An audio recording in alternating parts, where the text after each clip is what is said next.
ओम शांति।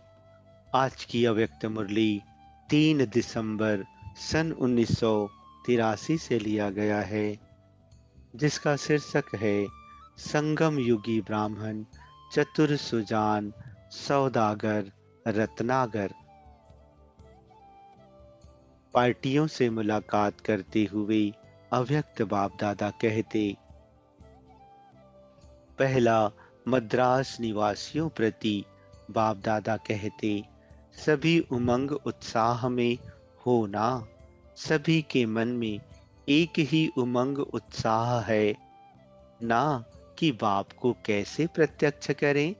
अभी तो स्टेज भी तैयार कर रहे हो ना।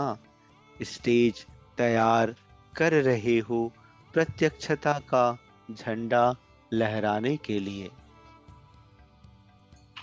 स्थूल झंडा और भी लहराते हैं। आप सभी कौन सा झंडा लहराएंगे? बच्चे कहते, कपड़े वाला झंडा लहराएंगे। क्या करेंगे? वह तो हुआ निमित्त मात्र, लेकिन असली झंडा कौन सा लहराएंगे? बाप को प्रत्यक्ष करने का। बाप आए हैं, यह आवाज फैलाने का झंडा लहराएंगे। इसकी तैयारी कर रहे हो ना। सभी आत्माएं जो वंचित हैं, उन्हों को रोशनी मिल जाए, रास्ता मिल जाए। यही पुरुषार्थ सभी कर रहे हैं और आगे भी करना है। अभी से यह लहर फैलाएंगे, तब उस समय चारों ओर यह लहर फैला सकेंगे। ऐसी तैयारी की है ना। सदा यह सोचो, जो अब तक कहा नहीं हुआ है वह हम करके दिखाएंगे। नया कुछ करना है। नई बात यही है जो सर्व आत्माओं को परिचय मिले और वह समझें, वर्णन करें, अनुभव करें कि बाप आ गए। अच्छा, प्रश्न है, सबसे बड़ा खजाना कौन सा है जिससे ही ज्ञान और योग की परख होती है? उत्तर देते हुए बाप दादा कहते, सबसे बड़ा खजाना है खुशी। चाहे कितना भी ज्ञान हो, योग हो, लेकिन खुशी की प्राप्ति नहीं तो ज्ञान ठीक नहीं। कोई भी परिस्थिति आ जाए, खुशी गायब नहीं हो सकती। अविनाशी बाप का अविनाशी खजाना मिला है, इसलिए खुशी कभी गायब नहीं हो सकती। योग लगाते लेकिन खुशी नहीं तो योग ठीक नहीं। आपकी खुशी देख दूसरे आपसे पूछें कि आपको क्या मिला है। यही ज्ञान और योग की प्रत्यक्षता का साधन है। प्रश्न है, किस लगन के आधार पर विघ्नों की समाप्ति स्वतः हो जाती है? उत्तर देते हुए बाबा कहते, एक बाप दूसरा ना कोई, इसी लगन में मगन रहो तो विघ्न टिक नहीं सकता। विघ्न है तो लगन नहीं। विघ्न भल आए लेकिन उसका प्रभाव ना पड़े। जब स्वयं प्रभावशाली आत्मा बन जाते तो किसी का प्रभाव नहीं पड़ सकता।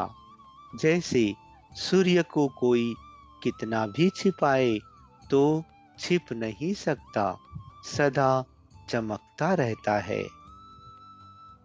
ऐसे ही प्रभावशाली आत्माओं को कोई भी प्रभाव अपने तरफ खींच नहीं सकता, तो सदा एक बाप दूसरा ना कोई, इसी लगन में मगन रहने वाले, यही विशेष संगम युग का अनुभव है।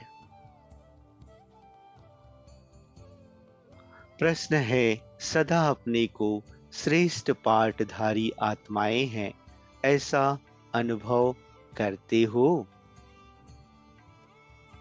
बाबा उत्तर देते हुए कहते, श्रेष्ठ ते श्रेष्ठ कौन? बाप। और बाप के साथ पाठ बजाने वाले क्या हुए? विशेष पाठधारी। ऊंचे ते ऊंचे बाप के साथ पाठ बजाने वाली श्रेष्ठ आत्माएं हैं, यही सदा याद रहे। कोई कितना भी कई जन्म पुरुषार्थ करे, लेकिन आप जैसा ऊंच पाठधारी नहीं बन सकता। महात्मा बन सकते, धर्म पिता बन सकते, वह मैसेंजर हैं, आप बच्चे हो।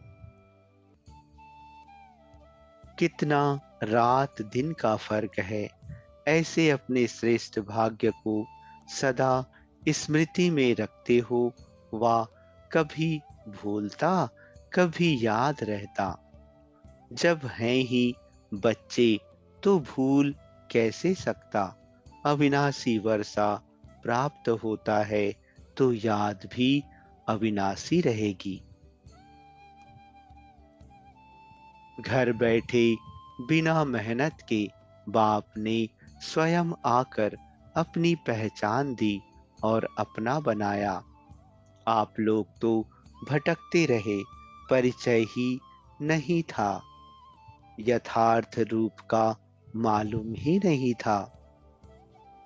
जिसको आया उसको ही बाप मान लिया। बड़ा भाई बाप समान हो सकता है, लेकिन भाई से कोई वर्षा नहीं मिल सकता। पहचान ना होने के कारण ढूंढते रहे। बाप ने जब परिचय दिया तब पाया, तो ऐसे खुशी के खजाने में सदा खेलते रहो। मिट्टी से कभी नहीं खेलना। छोटे कुल के बच्चे मिट्टी से खेलते हैं, रायल बच्चे मिट्टी से नहीं खेल सकते। वह तो सदा रत्नों से खेलेंगे।